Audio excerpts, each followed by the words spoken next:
Hola, ¿cómo están? Buenos días, buenas tardes, desde donde nos estén viendo. Estamos Olga Patricia Rendón, editora económica del Colombiano, Daniel Rivera, nuestro editor general, nos acompaña Santiago Ángel desde Bogotá, nuestro editor de política, y Luz María Sierra, la directora del periódico, porque queremos conversar de todas las cosas que pasan en este país. Como siempre nos van a decir, si ustedes siempre dicen que pasan muchas cosas, sí, es que siempre pasan muchas cosas. Sí, y cada semana nos trae una nueva sorpresa, un nuevo escándalo o un nuevo desorden.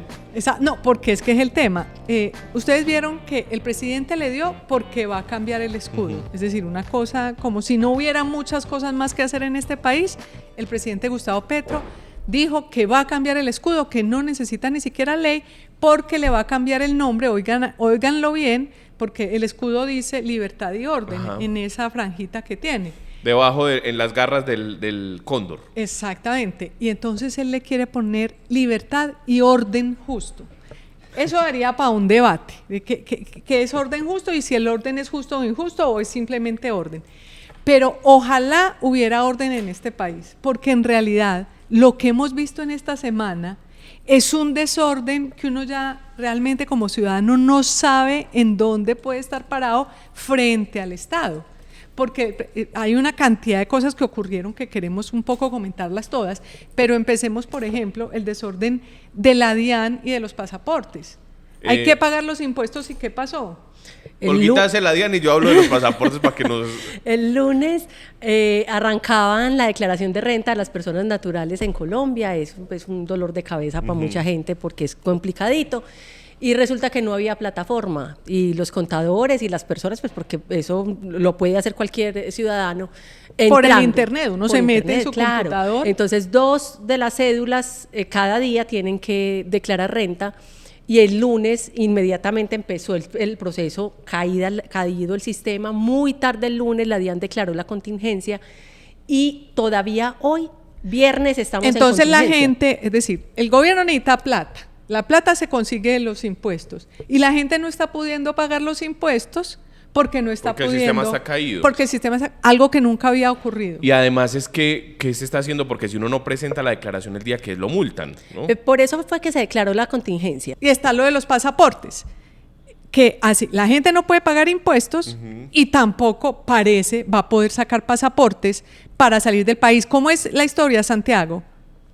Luz María, pues el gobierno todavía no tiene claro con quién va a contratar la impresión y la expedición de los pasaportes a partir de octubre.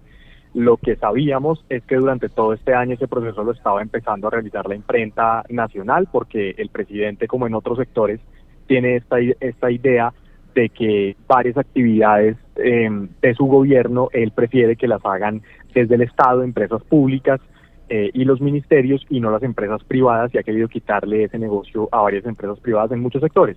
Lo mismo pasa con los pasaportes, pero lo cierto es que la imprenta nacional le dijo a la Cancillería que todavía no tiene las herramientas para imprimir los pasaportes hasta septiembre de 2025, y a menos de un mes y medio de que el gobierno tenga que asumir la expedición de los pasaportes, hoy no es claro con quién se va a hacer, si con el gobierno francés, alemán o con otra empresa estatal, pero hoy no sabemos.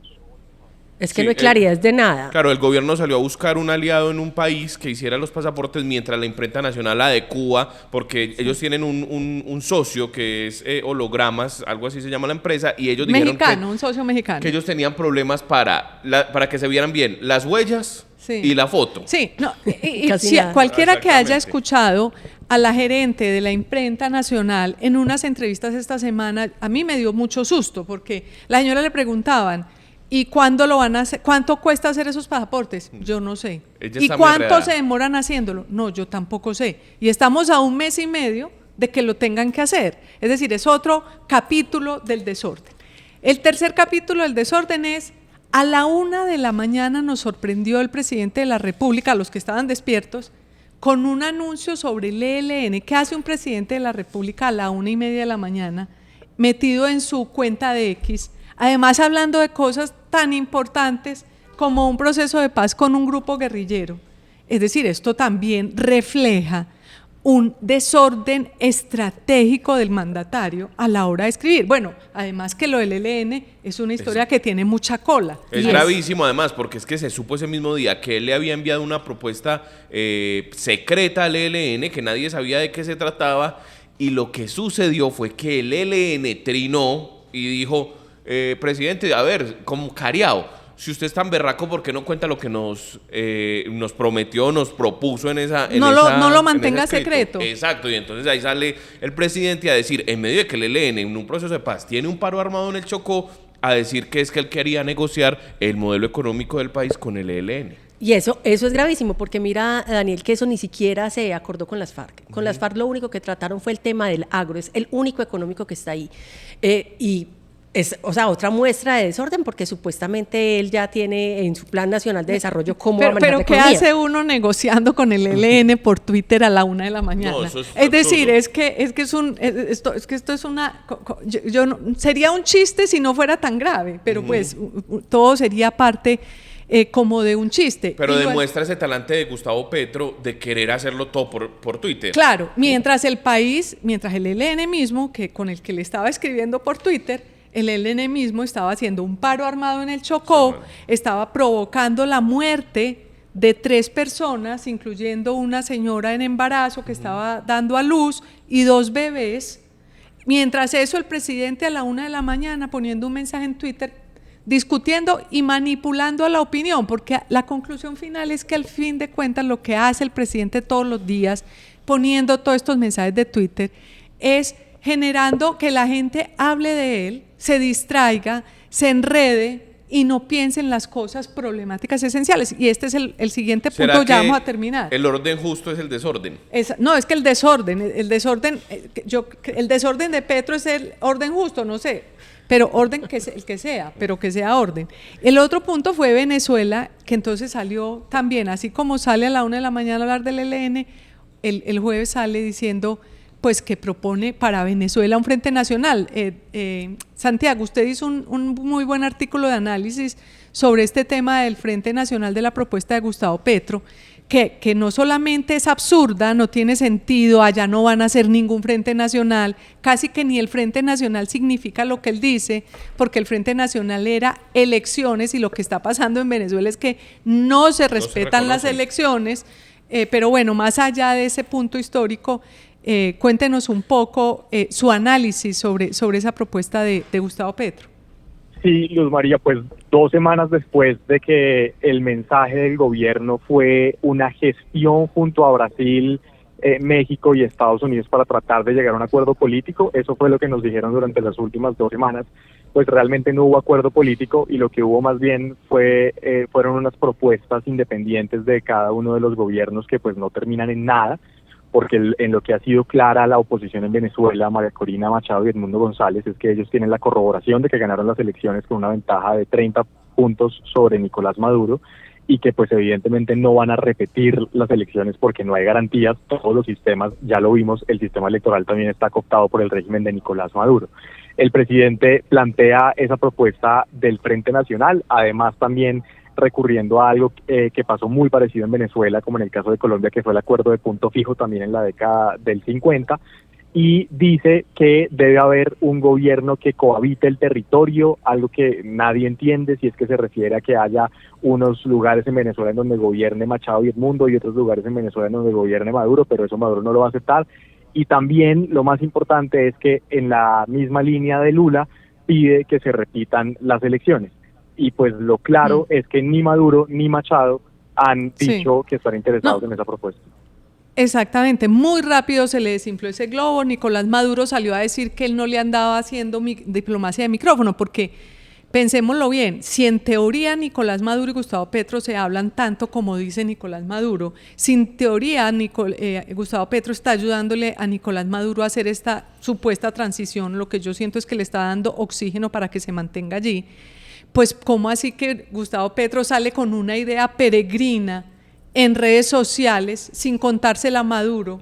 Pues eso es lo que demuestra, y lo que yo insisto en que es que casi todo esto de lo que estamos hablando, pues con excepción del tema de Diana y de pasaportes, son globos que está lanzando permanentemente Gustavo Petro para distraernos. ¿Quién está hablando hoy del escándalo de la unidad de riesgos.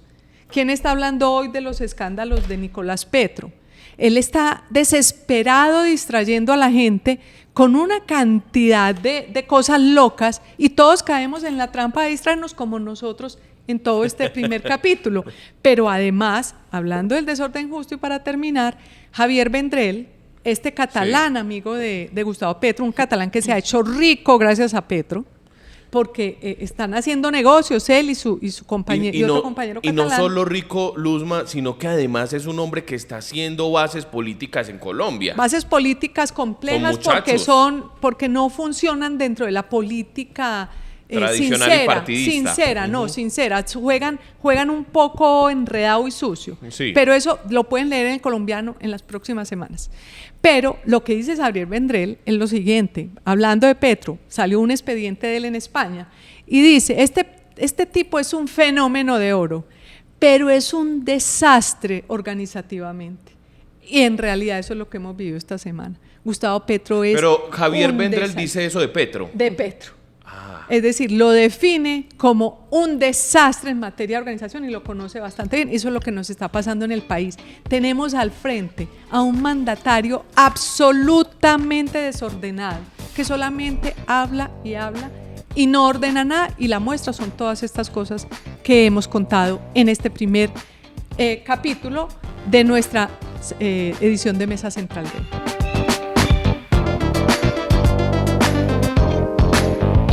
Bueno, y el segundo tema, como no todo puede ser malo, pues queremos contar que le hemos dado una importancia al crecimiento de la economía, porque finalmente, Olguita, porque veníamos un poco medio mal, medio recesión, medio desaceleración, y se frenó, digamos, la caída. Afortunadamente, el trimestre pasado fue bueno.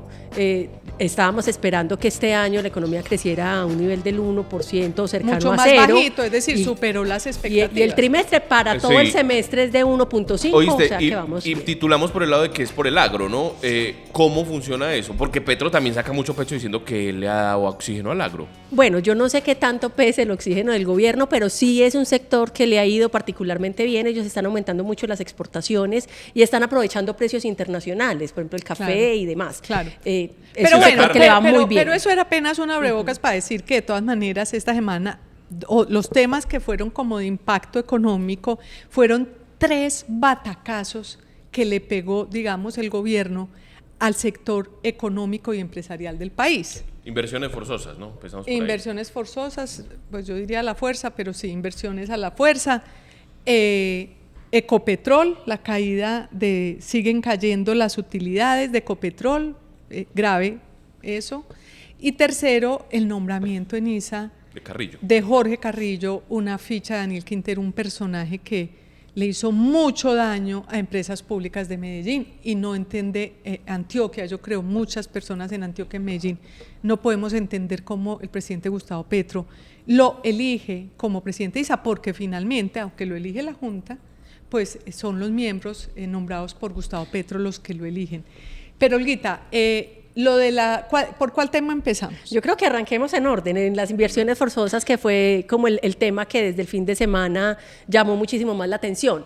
Y es que el presidente lleva ya bastante tiempo. Yo recuerdo que en el primer congreso con los bancos, en el que estuvo en Cartagena, anunció que eso era una buena idea, pero no dijo que se iba a materializar como tal. Que las inversiones forzosas son que en los bancos hay una plata guardada, porque los bancos manejan esas platas, y lo que dice Petro es, los voy a obligar a que con esa plata la inviertan en las cosas que yo digo que inviertan. Parte de esa plata. Lo cual parece muy, pues realmente a mí me parece una medida un poco socialista, por decirlo de alguna manera, es decir, porque la plata es de los privados y los privados es la plata verán, de los ahorradores en realidad. Y los privados verán qué hacen con esa plata. Uno, pues yo sí, no sé, bueno, lo que pasa es que el banco me tiene que responder, pero si al banco lo ponen a invertir en algo que no sea rentable, pues no va a tener después le va a echar la culpa pues a puede ellos. perder, puede tener pérdidas y de pronto no me puede devolver ni siquiera la plata que yo tenía ahorrada. Bueno, pues pienso yo. Hay varias cosas y una es que la plata que uno tiene en los bancos tiene cierta garantía, ¿cierto?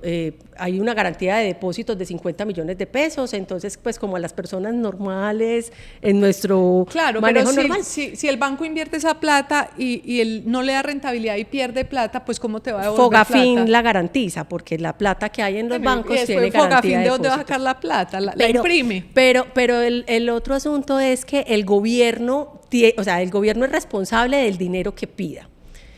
Ahora, eso lo que hace es que pierde la competitividad de los bancos. Cuando usted decide en qué banco quiere ir a llevar su dinero, es porque tiene unas ventajas en ese banco. Y, por ejemplo, ahorita que estamos en esta guerra de tasas, donde los neobancos están ofreciendo tasas tan altas, pues esas tasas no se podrían ofrecer si lo que van a hacer es entregar créditos más baratos, que es lo que el gobierno además puede pasar lo siguiente, pues no generemos aquí un pánico, porque yo creo que esta también es parte de los anuncios medio globos de Gustavo Petro, para distraer un poco. Además, porque eso pasa por el Congreso. Porque yo creo, uno entonces va a decir, no, pues yo pongo mi plata con esta globalización del sistema financiero, pues cualquiera puede poner la plata en un banco en el exterior que le da plata aquí, que puede sacar desde Colombia, puede consignar desde Colombia y la tiene en el exterior. La verdad es que las inversiones forzosas tienen muchas desventajas. Actualmente existen, todavía, por ejemplo, Finagro se financia con plata de la banca, que es obligatorio poner cierta parte. El asunto es esto, ¿para qué? ¿De qué nos sirve hacer estas inversiones forzosas si de todas formas son créditos que estos empresarios del campo o del turismo o de los sectores que el gobierno quiera van a tener que pagar? Lo que está necesitando el país para reactivar la economía no es ponerle plata en crédito, porque finalmente eso es lo que se va a hacer con las inversiones forzosas. Son otro tipo de alivios los que necesita la economía para producir.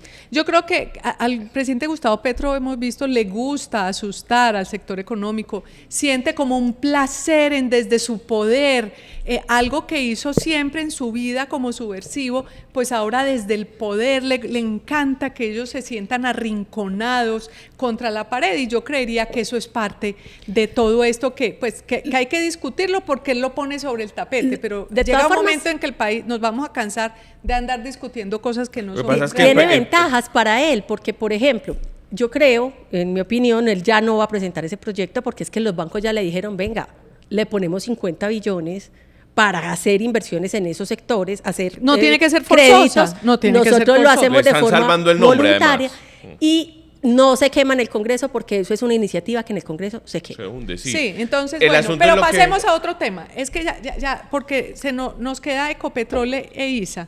Entonces, en Ecopetrol cayeron siguen cayendo. Las utilidades cayeron 24% en el primer semestre.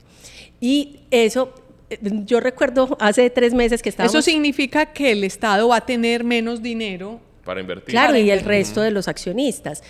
Y eso lo que muestra es que la empresa cada vez va bajando más en su rendimiento. Yo recuerdo que cuando hicimos este programa hace 3 meses hablando de las utilidades de Ecopetrol, del primer trimestre, que también habían caído, dijimos que Ecopetrol estaba haciendo lo que tenía que hacer y el problema era del gobierno. Pues ahora resulta que no. Ahora parece que Ecopetrol y el gobierno son lo mismo. Claro, pero estábamos diciendo que Ecopetrol tenía lo que tiene que hacer porque la producción ha mejorado, es decir, ha sacado más hidrocarburos, ha producido más hidrocarburos y más... Y porque el problema era que no podía explorar más porque el gobierno no lo dejaba. No, pero además porque el gobierno con la reforma tributaria le puso una carga tributaria más grande, entonces tenía que coger. Pero ¿qué es lo que está pasando ahora? Primero que nos damos cuenta que está produciendo más petróleo por el fracking que se hizo en Estados Unidos. Eso fue el aumento principal y definitivo de la producción en Ecopetrol, fue por el fracking que está haciendo en Estados Unidos. Entonces es una contradicción del gobierno. Si no fuera por ese fracking, el Ecopetrol estaría en serios problemas. Claro, y va a estarlo más precisamente por lo que digo, que ahora nos damos cuenta que sí es el gobierno el que toma las decisiones dentro de Ecopetrol, y es este contrato que ya no se va a llevar a cabo con Oxy para comprarle Krautrock, que es que es una empresa que hace fracking en Estados Unidos, que le iba a generar el 14% de los ingresos a Ecopetrol. Eso es como yo tengo una empresa y tenía un administrador, y ese administrador hizo una super proyecto, ya lo tenía listo para la firma, donde íbamos a tener ingresos, el 14% de lo que yo produzco me lo iba a producir esta empresa. Y llega el nuevo administrador que se llama Gustavo Petro y dice, no, a mí no me interesa ese negocio tan bueno, no me interesa, porque ni siquiera, porque es que no tiene lógica, porque no es explorar petróleo acá, es explorar petróleo por fuera. En otro lugar donde cualquier otra petrolera lo va a hacer. Lo va a hacer cualquier otra petrolera, es decir, si él va a importar gas de Venezuela, que porque no lo vamos a explorar aquí, sino en Venezuela, ¿por qué diablos no permite que Ecopetrol tenga esos campos en otro país? Es decir, todo es una contradicción y una falta de coherencia impresionante en el tema económico. Pero es que ya lo dijimos. Él quiere negociar, voy a mezclar aquí cosas, él quiere negociar el modelo económico con el ELN, porque es que eso es lo que siempre ha buscado el ELN, que separe la exploración y la explotación de hidrocarburos en Colombia. Pues es que no lo tiene que negociar, porque ya lo está haciendo, exactamente. Y sabes que preocupa mucho el que se rompa el criterio corporativo del gobierno corporativo, lo que se llama gobierno corporativo. Lo que pasó acá con Daniel Quintero y que vamos a hablar ahorita de Carrillo. Porque el presidente... O sea, Roa, el presidente de Ecopetrol, está protegiendo a Petro, está diciendo que la junta directiva no tomó la decisión de firmar ese contrato y la junta sí la tomó. Entonces, claro, mienten descaradamente, salieron varios exmiembros de junta a decir que él había mentido, pero y bueno, y el tercer punto que tiene que ver con lo del gobierno corporativo, y es que este tipo de empresas que manejan millonadas tienen unas juntas directivas que tienen que ser muy independientes, que son el gobierno de esas empresas, porque si no son independientes están al vaivén de la política, porque terminan en un detrimento patrimonial. Como lo que acaba de ocurrir, que suspende este contrato, pero que además obliga a que los miembros que él puso, Gustavo Petro, elijan a Jorge Andrés Carrillo, que fue de PM, gerente de PM durante la administración de Daniel Quintero, como el nuevo presidente de ISA. Es decir, ISA, que es otra joya de la corona, así como EPM lo era, pues entonces ahora de nuevo en manos de Jorge Carrillo. Pueden revisar en El Colombiano, tal vez estos días Luzma, hagamos una recopilación de las cosas que hizo Tres Carrillo. Casos de Carrillo, es que lo que necesitan es alguien que obedezca en realidad. Carrillo lo que le decía Daniel Quintero hacía, lo primero, acuérdese que él pagó por adelantado la deuda que EPM tenía con el BID porque querían sacar al consorcio CCC y Tuango. 1, 2, después... Sí, se vieron obligados a pagarla para hacer daños. Porque para meter a los chinos. El BID no les iba a seguir la corriente en los daños que estaban haciendo, entonces tuvieron que pagar para decirle, BID, usted no nos mete en nuestras vidas, le pagamos toda esta plata que casi deja en la quiebra de EPM, pues en ese momento en quiebra de caja, por decirlo de alguna manera. Sí, sin plata de caja. Y después, ¿eso para qué lo hicieron? Para meter a los chinos que llevaban ya desde que Daniel Quintero se había metido de alcalde, llevaban ahí haciendo lobby para quedarse con ese negocio y ahora eso está manga por hombro. Hemos demostrado, por ejemplo, que primero trató de hacer pliegos sastres para dejárselo a los chinos. Intentó por lo menos 5 o 6 veces esa licitación, con equivocaciones, con falta de transparencia. Finalmente se la entregó al que menos experiencia tenía y más plata cobraba. Y además una empresa que en febrero había hecho una oferta y en octubre, cuando se la entregaron, cobró casi 200.000 millones de pesos más, que no tienen explicación cómo en 7 meses se iba a poner más cara esa propuesta. Y ahora los chinos no están cumpliendo. Es decir, porque efectivamente ahí hubo algo oscuro, pero no es solo eso, es Afinia. Él le entregó Afinia a Javier Lastra, que era un politiquero que hizo muchos daños. De la energía. Es decir, que es otra contradicción de Gustavo Petro, porque el que hizo que Afinia, que cubre la costa Caribe, que es donde hay más problemas de tarifas, por poner gente incompetente a manejarla, le subió las tarifas, él ahora lo nombra en ISA de premio al que le subió las tarifas, cuando Petro lo que le ha ofrecido al país es bajar las tarifas. Pero es lo mismo que pasa con Roa, que estaba diciendo Olguita, lo que necesitan allá es alguien que haga caso. Yo necesito que usted baje eso. Él es más que hacer caso, él también tiene sus intereses. Pero no solamente eso, también el caso de Canacol, es decir, son infinitos los casos que demuestran que Jorge Andrés Carrillo estará ahí básicamente de pronto porque como el exalcalde Daniel Quintero se sabe mover, de pronto logró ubicarlo ahí, logró convencer al presidente Petro que lo tiene que tener de aliado suyo, quién sabe con qué propósitos en el futuro.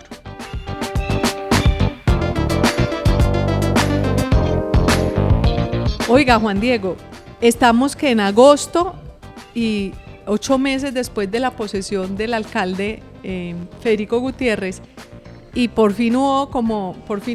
hubo mucho jaleo en el Consejo de Medellín por primera vez en el mandato de Federico Gutiérrez, ¿no? Por la venta de UNE, por la propuesta de vender UNE. Sí, digamos, Luzma, que es como la primera gran discusión, el primer gran debate que hay en este nuevo consejo, aunque es un debate viejo. O sea, esto lo vimos hundirse 4 o 5 veces en la alcaldía pasada, y es la misma discusión. ¿Es el momento o no de vender UNE con otros protagonistas? UNE, pues, es esta empresa de telecomunicaciones que tiene dinero público, pues que es de EPM el 50%. 50 más 1. El 50 más 1 es de EPM, y en el mundo, en realidad, muchas empresas de telefonía estatales pues han salido de esos activos, porque competir en el mundo tecnológico de comunicaciones con empresas privadas no le queda muy fácil a los estados, y terminan en unas complicaciones que de hecho UNE pues ha estado muy de capa caída financieramente, y le ha tocado a EPM meterle platica. Esos son activos que se deprecian muy rápido por toda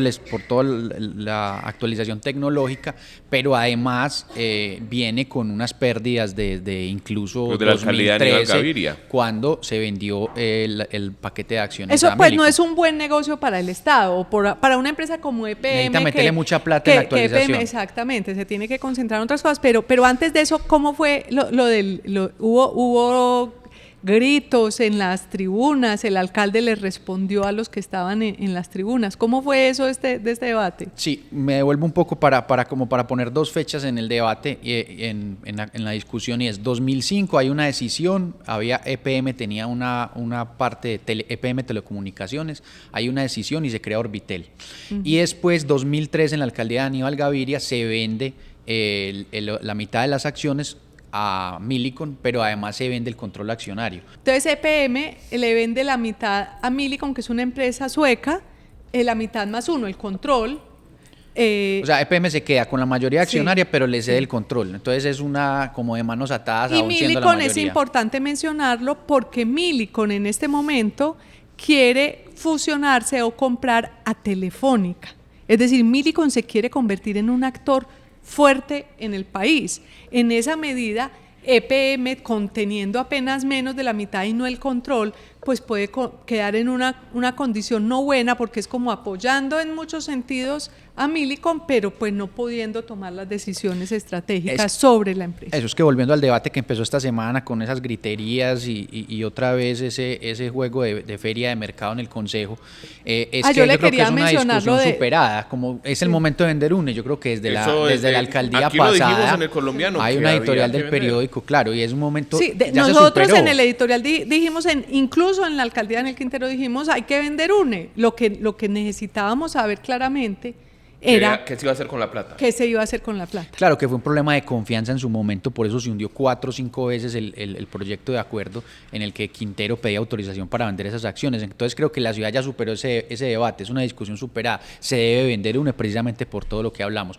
Acá la discusión ha recaído en las formas, en el valor, que no se tiene a ciencia cierta cuánto vale el paquete accionario que se ha depreciado, en qué se va a invertir y en los plazos. Han sido como los 3 puntos en que se ha cifrado el valor se va a definir, y de hecho, por ejemplo, si hoy la banca de inversión hoy calculara cuánto vale venderlo, la participación de EPM en UNE, pues puede que tenga un resultado hoy y que al cabo de 2 meses, cuando lo saque al mercado, el año entrante, el año entrante, cuando Millicom ya haya avanzado en su fusión con Telefónica, el valor puede ser otro, porque es que ese movimiento dentro del mercado va a cambiar todo.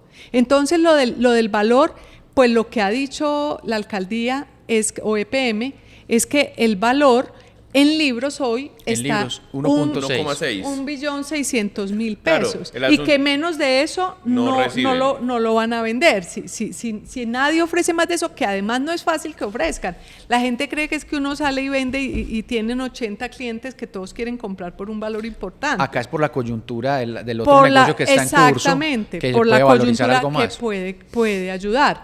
Pero no es que uno saque y le vayan a dar lo que uno quiera porque pues... no se sabe, todo depende. Acá lo que se ve es una desvalorización acelerada del patrimonio. Entonces la parte del valor, porque claro, decían es que hace 2 años, en 2022, en la alcaldía anterior, pues se había valorado en 2 billones 200. Había un rango grande, entre 2,8. 2,3, 2,8. 2,3, 2,8. Digamos, aquí están diciendo mínimo 1.600.000, pero no, o sea, hay que tener en cuenta que en el último año solamente se depreció, se depreció el UNE, es que UNE perdió 1 billón en el cuatrenio de Daniel Quintero. Entonces, digamos, ya esa plata que costaba, pues no sabemos si cuesta lo mismo ahora. Y que hubo una capitalización reciente además. Exacto. Y que de pronto, pues puede que suba más por esto otro. Entonces, todos son una cantidad de circunstancias que digamos que el valor es, digamos, lo de menos. La discusión no es lo de menos, el valor es muy importante, pero la discusión sobre él es lo de menos en el sentido de que en el momento en que una banca de inversión lo evalúe, pues será según el momento y el contexto que se viva, y probablemente en ese momento habrá que exigir si se debe vender o no por esa plata o si se está regalando el activo. Eso es como todo, se evalúa. Acuérdense que es que Colombia, la nación colombiana prácticamente regaló a Telecom. Es decir, es que llega un punto en que estas empresas casi que hay que regalarlas. Feriarlas. No, pero 0 pesos, y que el otro pague las deudas y las dificultades, porque estas empresas llegan a un punto mucho, sí, que se complica la cosa. Entonces el tema del valor, por ahí. Y el otro tema es que el asunto es, que es a lo que va Juan Diego, la forma, ¿no? Los concejales están quejando y varios activistas en redes sociales de que la alcaldía llegó, apruébeme aquí rápido que necesito vender esto ya, sin decir muy bien, supuestamente. Pero yo no sé si se fue apruébame. Pero yo vi el debate en el Consejo, y en el debate en el Consejo expusieron los 4 puntos en los cuales piensan invertir. Eso fue una socialización. Es decir, no sabe uno también si es un pulso de los concejales tratando de sacar algo de la aprobación, porque claro, en el Consejo siempre todos quieren que cualquier botico pues, se rentabilice. Digamos. Y pues no sabe uno, porque si uno ve el debate, precisamente se hizo esa sesión que se hizo esta semana. De socialización, porque de socialización era para contar de qué se trataba. 2 puntos para pasar a lo de la destinación, que yo creo que es el gran punto pues, de discusión. Ese es el gran punto de discusión. Y es las fechas. Si se aprueba, si el Consejo le da el aval de acá al martes, que es el segundo debate, sale a la venta del sector solidario de los sindicatos en abril, porque como son participaciones públicas, están regladas primero a quien se le ofrece, un público preferente, y saldría en julio al público general, en julio, que ahí es donde entraría la participación. Pero además, es decir, aquí, todavía claro, 8 meses. Pero aquí primero se le ofrece, creo que al sector solidario, y también al sector solidario siempre. Y a los sindicatos. Y luego, por la cláusula que existe, Millicom, es decir, lo que haría EPM es decirle a Millicom, por la cláusula que tienen, ¿usted quiere comprar o no por este valor? Después del público general, si no hay comprador, entonces activa la cláusula de protección del patrimonio. En todo caso, entonces volvemos al punto de discusión clave, y es la destinación. Acá se plantean 2 cosas. Primero, si debe esa plata llegar a EPM, que tiene unos huecos grandes de la administración anterior. Cuando esta administración llegó, dijo que tenía un déficit de 5 billones, y ustedes ya lo enumeraban con Carrillo, todos los huecos que tuvo el hueco de Afinia, tuvo el hueco de Hidroituango, tiene el hueco de una condena de un laudo arbitral también con la sociedad de Hidroituango, tiene el chicharrón de Envarias, hay muchos, el pago a la deuda del BID, hay muchos gran puntos parte que de la tensaron las infraestructura finanzas. no se le hizo mantenimiento. Exactamente, una parte de la discusión es si esa plata debería entrar a cubrir que ese es un hueco poco de lo EPM. que reclama Simpro, que es el sindicato de EPM, que yo creo pues que genuinamente ellos tendrán el interés y el deseo de que esa plata llegue a EPM.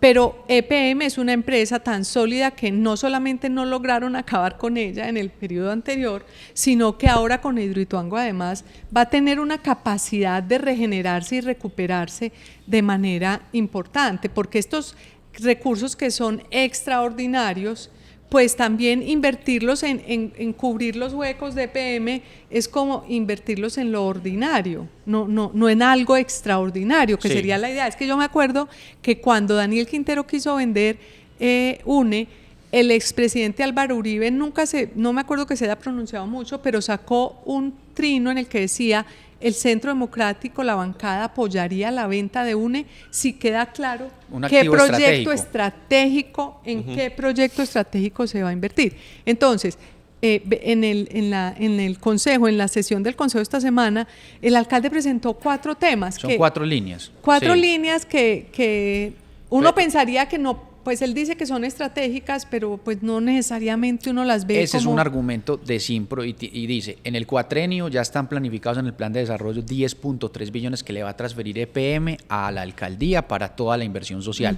¿Para qué más plata de EPM? En 3 líneas, porque una sí está muy clara que es de EPM, que es la soñada estación de transferencias, que es un punto donde se llevan los residuos sólidos y se separan antes de llevar a la pradera. Eso me parece fantástico, es decir, de los 4 propuestas que hacen, me parece que esa es la mejor, porque esa es innovación, ese es un dinero adicional que tiene que ver con el manejo de las basuras de la ciudad. Le mete ayuda a ese relleno de la pradera. Claro, y los otros 3 puntos para mencionarlos son conectividad de colegios con fibra óptica, un fondo para los emprendedores y programas educativos. Conectividad de colegios para fibra óptica también me parece un proyecto estratégico, sí se hace. Es decir, porque recuerde usted que el año pasado, en diciembre, dejaron tan mal los colegios que los colegios no pudieron hacer matrículas porque no tenían internet ni siquiera. Entonces, digamos, hay esa debilidad. No pagaron los servicios. En la alcaldía de Quintero pero no tampoco había, pero el internet no estaba funcionando en algunos colegios. Yo hablé con uno de los rectores, no estaba funcionando el internet. Entonces, digamos, uno pensaría que ya estaban conectados todos los colegios, pero lo que dicen es con fibra óptica, es darle una potencia mayor al internet de los colegios, no estar esperando que el internet baje. Pues eso también me parece que tiene su dosis de estratégico. Y tiene que ver con EPM, porque EPM también, bueno, con UNE y EPM, pues ya no sería EPM, que tienen telecomunicaciones, sí. Y los otros son el Fondo para los Emprendedores y para fondos de innovación, para promover la innovación, que es una de las líneas. Ese sí suena un poquito más de plan de desarrollo. Y programas educativos también, becas y financiación Las de dos cosas superior. Suenan un poco de plan de desarrollo.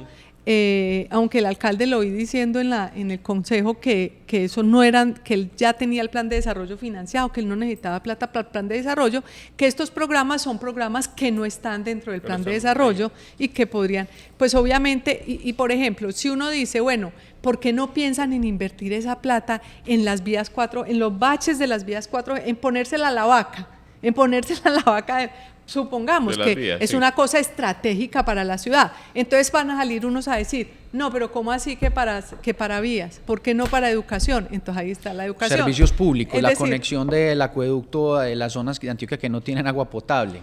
Pero eso, claro, el mantenimiento de la infraestructura, pero que está por hombro. Claro, digamos que es del core de EPM.